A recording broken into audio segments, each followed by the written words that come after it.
Welcome to the Wisdom Circle. To subscribe or follow us on your favorite podcast platforms, please visit us at www.thewisdomcircle.com.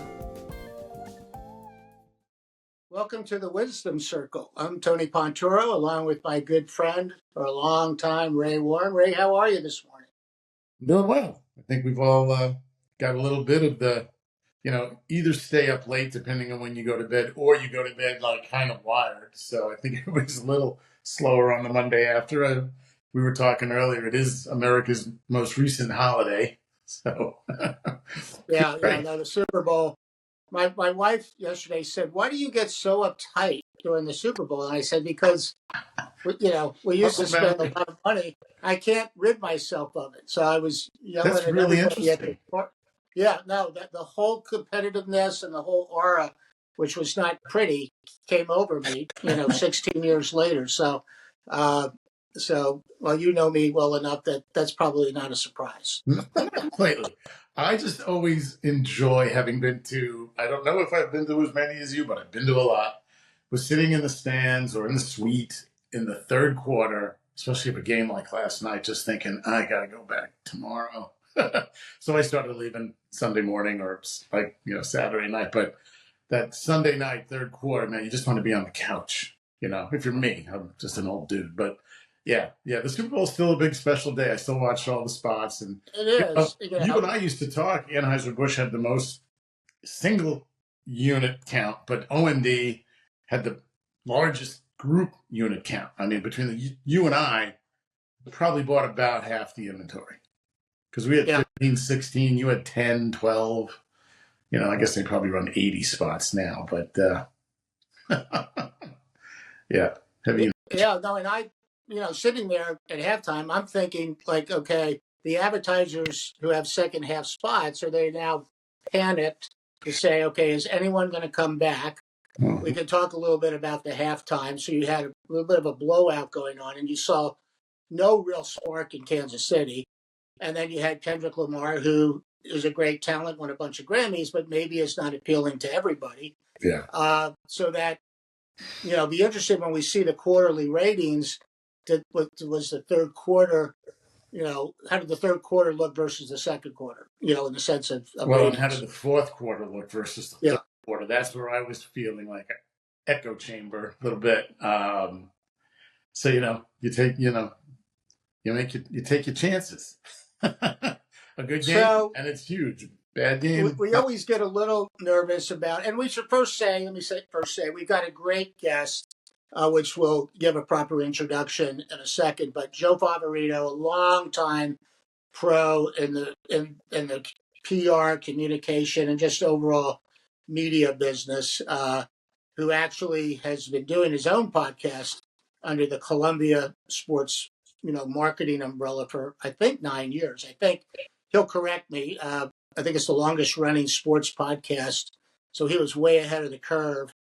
And he's been going to Radio Row down at the Super Bowl, which back in the day was literally radio stations getting interviews with everybody. Now people are bringing their podcasts down there. Right. And he told us offline he did 25 different interviews for this podcast. So maybe that's something we need to think about next year. Yeah, there you go. That's interesting. Set up the Wisdom Circle. I don't know what you have to do, pay an entry fee or whatever. But anyway, let's talk a little bit about the Super Bowl. This recording we're doing will drop in about 2 days, so it's still going to be topical. We always try to stay topical, but a lot of technology, a lot of enhancement in the pregame. Is it overproduced? The halftime show, a lot of different themes going throughout. What's your overall take of how the Super Bowl is now being produced? It had a good thing, big ratings. Are you starting to push the envelope if you're the NFL and the broadcasters to try to make it even better, but does that turn people off? Yeah, so I think it's good. It's a really good question, and I'm glad I don't have to literally answer it for the NFL or for the broadcasters, but I think it's America. So America, like I said, this is our most recent holiday, in my opinion. America is known for taking a good idea and taking it again and again and trying to improve it and improve it. And sometimes there's no end to the improvement. You can always make a joke better. You can always make a presentation better. Maybe you make your coffee better. But there are some things that, like, the purity of them is pretty good. And to overproduce it, did we need a green screen of Tom Brady and Kevin Burkhardt making believe they were in front of a big hall in a shopping center or something? Not really. I don't mind looking in the back of the booth with the Fox Sports logo. That's fine. Even though I'm not a big fan of Fox Sports, I'm an NBC guy on ABC. Right. So I think it's overdone.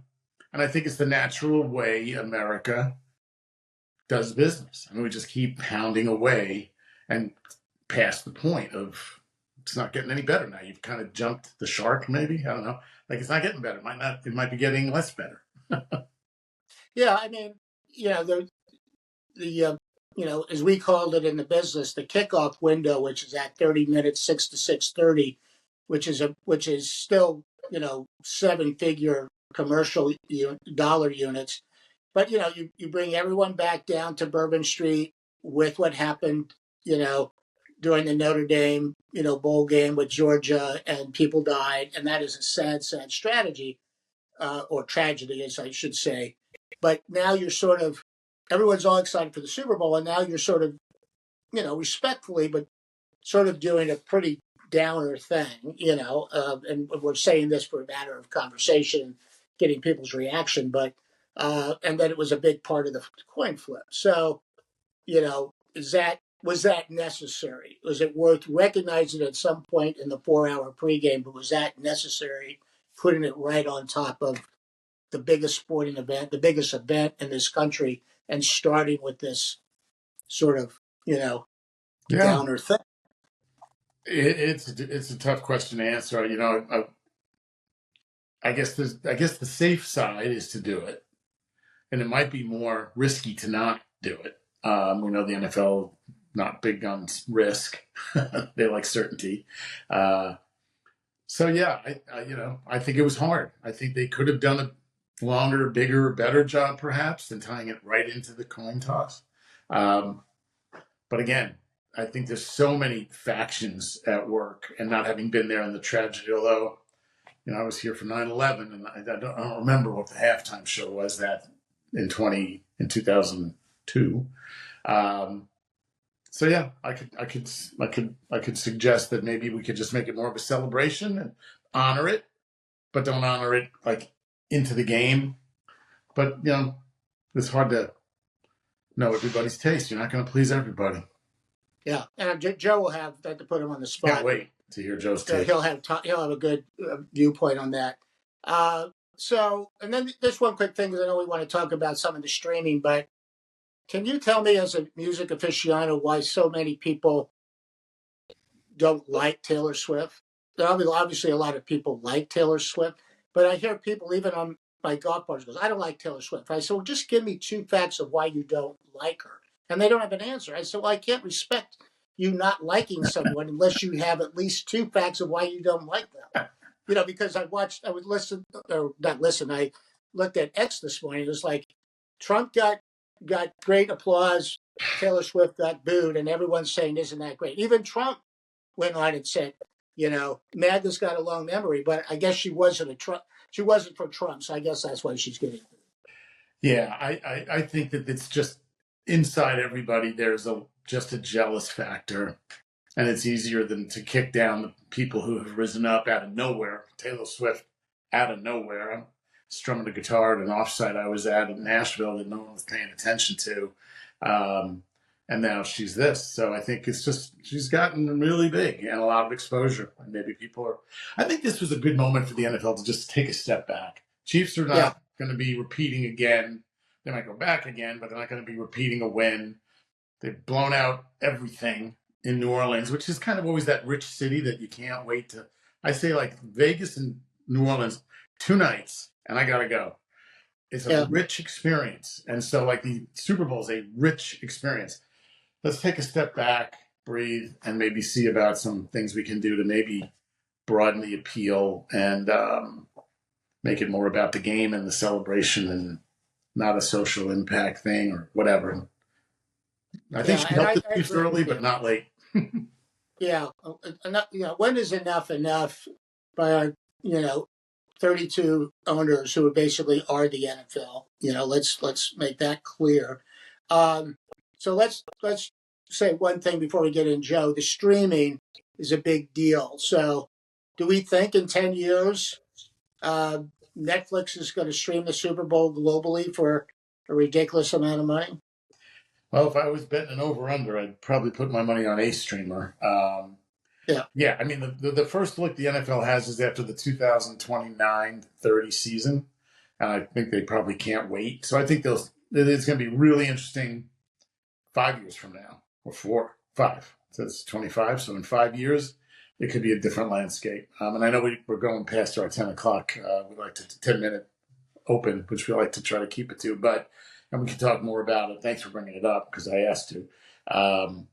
But I think it could be a very different landscape. Disney's is the next year, so they get one extra year. They get to look and see what happened in the 29-30 look that the NFL will have. So, yeah, I would expect more disruption. No reason to think things are going to stay the same. What yeah. do you think? No, it's well, I always think you have to be careful of the brand, and you can always keep pushing for more money. But if it starts to deteriorate from the brand, meaning the NFL, that's obviously a negative. And so when you get too focused on money, money, money, money, as uh, then but not making sure you do it in the right timing and the right perspective, it can be a negative. I don't see anything. We talked, I think, a couple episodes ago, about going to 18 games, and the NFL and the owners want to go to 18 games, and the NFLPA and the players are saying, time out. How many more injuries do we have to have during the season where our players are just getting, you know, beat up to death, and I know you said like, well, it's two preseasons, and so can it be, take down the preseasons, but the preseason's almost like flag football once they get into the regular season. So it's just another example of why do you need another $1 billion with a very successful league? What is this proving to anybody? And I know that is a little bit against our capitalist system, but I do think it pushes the envelope to where it can break, and you go, oh, I guess we did get a little greedy. Yeah. So the last thing I'll say in 30 seconds or less is at a table of 9 watching the game, 2 or 3 people said, you know what? Enough with the NFL. Yeah, They're yeah, doing too much. And so, again, a rich experience, and maybe that's something to be thought about. yeah, yeah. Well, that's a good time because Joe will have a great perspective. Little quick background on Joe, and I'll let him correct me or what he wants to enhance on his background. But what I did realize, I've known Joe for a long time.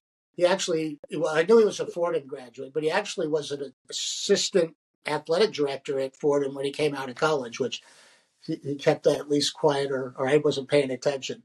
But he's most notable of being a great PR man, starting with the Sixers, the WTA, the USTA, the New York Knicks for a long time. And then I think about the last 15 or 16 years, he's been independent. I reached out to him, and he was our lead PR person on 3 of our sports Broadway shows, Lombardi, Magic Bird, and Bronx Bombers. He also was one of the associate producers on Lombardi. He's done a bunch of movies as the PR. So, and I give him credit. When you're a one-man shop, you got to knock on doors, but your reputation precedes you. And obviously, Joe's doing a great job with it, and his reputation is fantastic. So we're privileged to have him. He teaches at Columbia as a adjunct professor, and as we mentioned, he hosts their podcast. So he's got a lot of irons in the fire, as they say. So, without further ado, let's bring on Joe Favorito. Joe Favorito, welcome to the Wisdom Circle. Hi guys, how's everything? Hello. Thanks for joining us. I know you're just fresh off of 3 or 4 days in New Orleans. How was the experience? Experience is a good word. And it's funny. It was we were on radio on what is now called Media Row, and we could talk a little bit about that, how that's evolved. got there Tuesday. I was there early every morning. Other than after sundown, I rarely left the building, the convention center, which is a challenge because I had people I was working with in addition to our podcasts. I mean, I think we booked 70 interviews in addition to the 23 that we did. And Ray, we had some of your friends from Telemundo. We had Miguel on, did a bunch of stuff, and I'll talk a little bit about that interesting experience because there's He's great. tremendous interest in Yeah, Telemundo. Ken too. Yeah. Cool. Yeah, lots of interesting stuff, a lot more learnings from this week. And, then there was the game. And Tony, one of the things, and I'll throw back some of the things that I remember you saying. First is the focus on the Super Bowl, but the neglect of the AFC and the NFC championship games to launch brands. And Yeah. I think that's starting to change a little bit. You saw like the Hellman's commercial came out a week before. But there is so much other opportunity, and some of the brands take advantage of it on Radio Row or Media Row. Bounty has chicken wings, and Toyota has a big activation, but it's still, I think, in many ways underutilized, especially for those early days, the Tuesday, Wednesday, Thursday days when people are really looking to get stuff done. In New Orleans, there wasn't as much celebrity pre as other events. I don't know whether because it's easier to get to Vegas or LA, and I think next year in San Francisco will be interesting because the game will really, the game's an hour and a half away and everything will be downtown to start. And that's what they went through the last time. But yeah, I mean, it was the same kind of mishigas of what it was and how it all worked out and whether you liked Kendrick Lamar or not. I think, a lot of the people who said, I'm done with the NFL, blah, blah, blah, wouldn't have said that if the game was going into overtime, because I think the way the game played out gave people a lot more time to think about why I'm watching this. And am I staying on just to make sure that I win my box, or I have prop bets that I want to do, which wasn't discussed in the game, but that's a big reason why people stay with blowouts. Yeah, I mean, it was interesting. I mean, obviously Fox tried that, the score bug, which I noticed right away. I'm like, what's that? And it kind of got mixed reviews, but that's the beauty of it. You test it, and we're in an ADD world where people are going to forget, and they're going to move on to the NBA All-Star Game and the Daytona 500 this week, hopefully. So it was a massive spectacle, as it usually is. Only 2 beers, right, Tony? It was which I thought was unusual. Yeah, Anheuser-Busch InBev, and then Coors Light with their Sunday brand, which is Coors Light. But we can have a whole podcast on why you. Yeah. I never understand if you're a brand that be like the NFL calling themselves the NFL for like the Super Bowl, and they're just we're Sunday football or something like that. But it's sort of interesting. And then Joe, what do you think? Assume you got home to watch a little bit the pregame.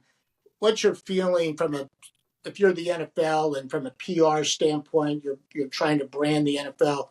Are you a thumbs up on 10 minutes of going back to the tragedy in Bourbon Street or not? Well, I actually think they did something that I thought was vitally important for people to remember. And why all that was important was we get caught up in the latest drama and the latest tragedy and we forget. And the fact that they were actually able to go back and talk about North Carolina, which I've heard some podcasts about, that's totally been wiped off the face of the earth. Yeah.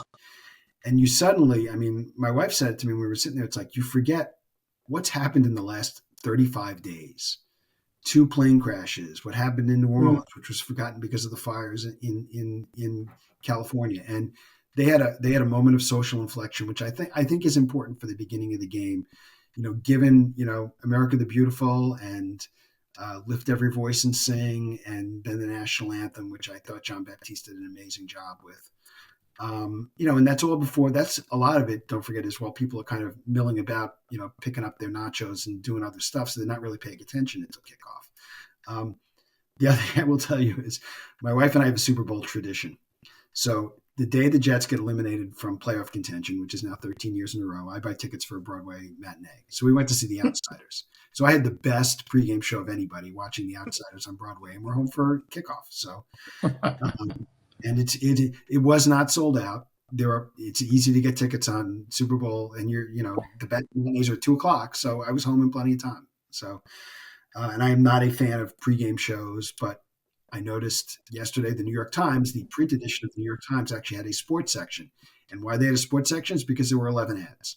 And Google bought 5 pages of ads in the New York Times. So that justifies the pregame show, the sports, the sports section, the print section, and USA Today special pullout, and all the other stuff that goes on, which is where you guys have been nice enough to raise money for all those things over the years. So you're reminding me of the matinee.